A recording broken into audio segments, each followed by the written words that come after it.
Presiden ke-7 Republik Indonesia Joko Widodo menjawab soal dirinya digugat terkait mobil SMK. Dirinya bilang hanya mendorong dan tidak terlibat dalam manajemen maupun produksi.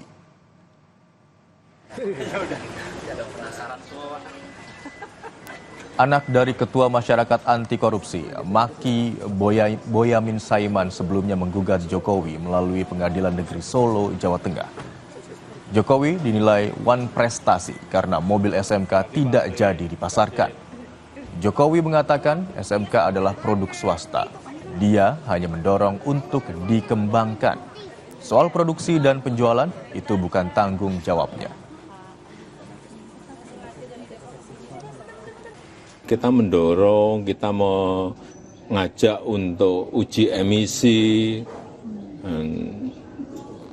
Itu yang memang harus dilakukan oleh pemerintah. Tapi setelah itu, apakah ada yang ingin berinvestasi di situ atau tidak, itu sudah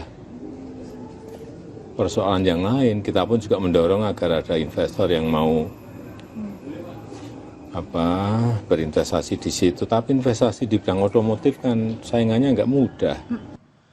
Informasi lainnya saudara, 9 jenazah korban pendulang emas, korban pembunuhan kelompok kriminal bersenjata di Yahukimo, Papua Pegunungan telah ditemukan.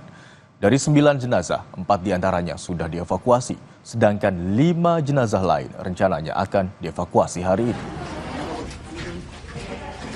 9 jenazah korban KKB ditemukan di 3 lokasi berbeda. Di Kabupaten Yahukimo, yakni lokasi pendulangan emas 22, Muarakub, dan Bingki. Dari 9 jenazah, 3 diantaranya telah dievakuasi ke Rumah Sakit Umum Daerah Denai dan 1 jenazah ke Bovendigul. Sedangkan 5 jenazah yang ditemukan di Bingki baru akan dievakuasi hari ini karena tim gabungan TNI Polri terkendala cuaca buruk dan sulitnya menjangkau lokasi. Tim gabungan TNI Polri masih berupaya mengejar para pelaku. Kasus pembunuhan pendulang emas oleh KKB terjadi pada 6 dan 7 April lalu. Bahwa sampai saat ini kita sudah menemukan 9 jenazah.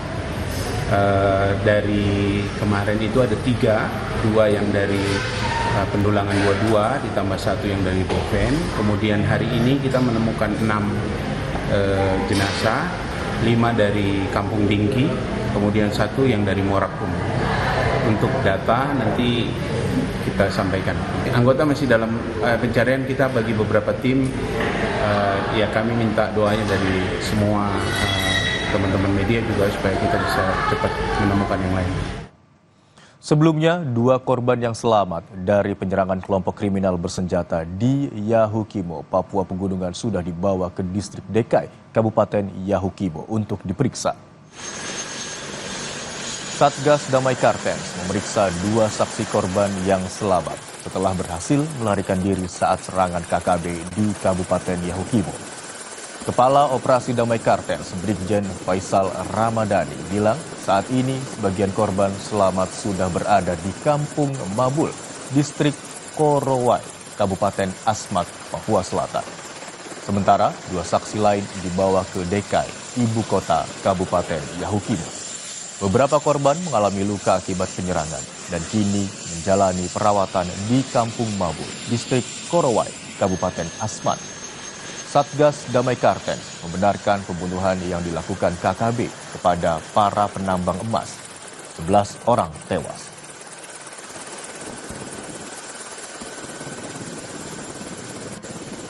Informasi selengkapnya mengenai evakuasi jenazah pendulang emas korban KKB. Kami terhubung dengan jurnalis Kompas TV, Vindi Rakmeni di Jayapura.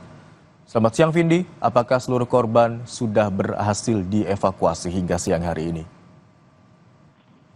Ya, selamat siang Imron dan juga saudara. Update terbaru yang dapat kami sampaikan bahwa hingga Sabtu siang ini sudah ada tambahan 2 jenazah lagi yang ditemukan oleh aparat gabungan TNI Polri, di mana 2 jenazah ini ditemukan pada Jumat malam di Tanjung Pamali. Sehingga dengan temuan 2 jenazah ini maka total saat ini jumlah jenazah menjadi 11 orang.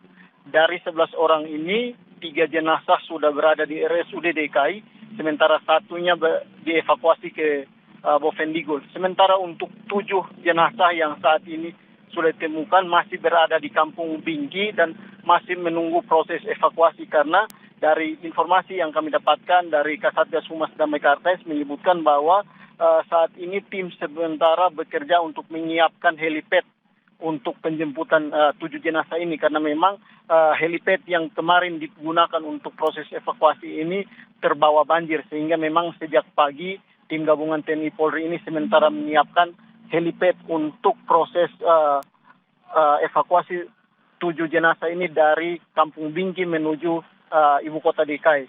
Kemudian juga dapat kami sampaikan bahwa pasca penembakan atau gangguan tembakan yang dilakukan oleh kelompok kriminal bersenjata di Bandara DKI pada Jumat kemarin, tim aparat keamanan sudah menambah 40 personil dari Kopasgat untuk melakukan pengamanan di sekitar bandara.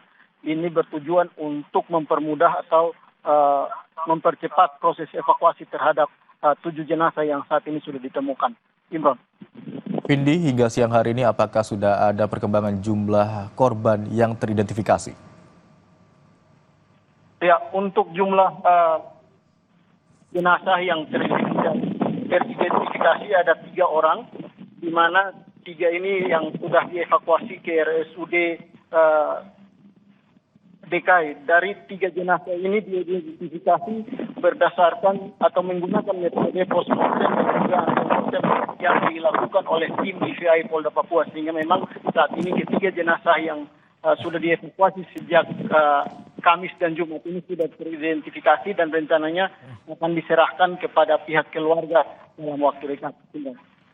Baik, dari total jumlah korban yang berhasil dievakuasi hingga siang hari ini ada 3 jenazah yang berhasil diidentifikasi di Rumah Sakit Umum Daerah DKI. Terima kasih atas laporan Anda, jurnalis Kompas TV Vindi Rakmeni. Selamat bertugas.